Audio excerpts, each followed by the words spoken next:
So we were talking for 1 year before we married. বিদেশি মেয়ে হয়তোবা অন্যরকম হয়, হয়তোবা আমাদের সাথে মিশতে অনেক কষ্ট হবে, কিন্তু না, সেরকমই কিছু না। ভাবি আসলেই অনেক ভালো, আমরা সবাই খুশি ভাবিকে পেয়ে। দেশি ছেলের বিদেশি বউ, সাথে একটা বাচ্চা।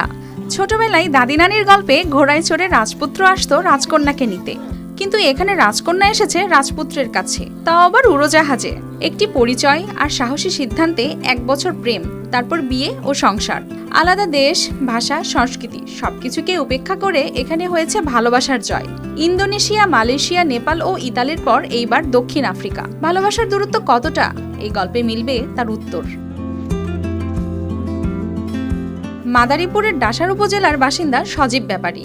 ভাগ্য বদলের আশায় 7 বছর আগে তিনি পাড়ি জমান দক্ষিণ আফ্রিকায়। কেপটাউন শহরে শুরু করেন সুপার শপের ব্যবসা। সেখানেই পরিচয় হয় স্থানীয় সফটওয়্যার ইঞ্জিনিয়ার মাহেরা দত্তের সাথে। ধীরে ধীরে বন্ধুত্ব, সেখান থেকে ভালোবাসা। দুই পরিবারের সম্মতিতে প্রায় 3 বছর আগে বিয়ে হয় তাদের ও সংসারে আসে এক কন্যা সন্তান। তবে বাংলাদেশের শ্বশুরবাড়ি কখনোই দেখা হয়নি মাহেরার।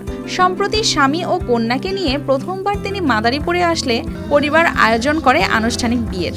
গায়ে হলুদ, বৌভাত, কি ছিল না এই আয়োজনে। মাহেরা জানান ভালোবাসা থেকেই তাদের বিয়ে, তারপর কন্যা সন্তানের আগমন সংসারকে করেছে আলোকিত। তাছাড়া বাংলাদেশের মানুষকে তিনি আন্তরিক বলেই দেখেছেন। He's a good man, good husband. So we were talking for 1 year before we married in South Africa. So that 1 year we fell in love. সজীব মনে করেন এই সম্পর্ক পরিবার ও সংস্কৃতির এক গর্বের মিলন। তার স্ত্রী বাংলাদেশের পরিবেশে সহজেই মানিয়ে নিয়েছেন।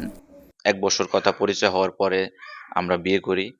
আর বিয়ে করার কারণ হচ্ছে সে মেয়ে হিসেবে খুব ভালো, অ্যান্ড বাংলাদেশি মেয়েদের মতোই তার আচার আচরণ নর্মভদ্র। তো সবাই খুশি, আমার এলাকাবাসী খুশি, আমার ফ্যামিলির সবাই খুশি, আমরাও খুশি বাংলাদেশে আসার পরে।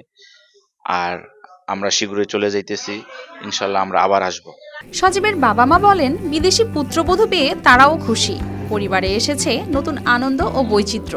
ছেলে সাউথ আফ্রিকা দীর্ঘদিন যাবৎ থাকে, তখন ওই মেয়ে দেখে তার ভালো লাগে, আমাদের কাছে সে বলার পরে আমরা তাকে অনুমোদন দিই যে না বাবা তুমি বিয়ে করো।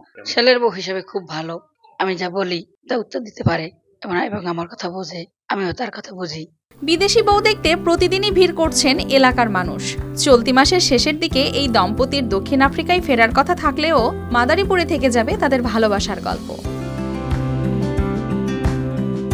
News desk, RTV।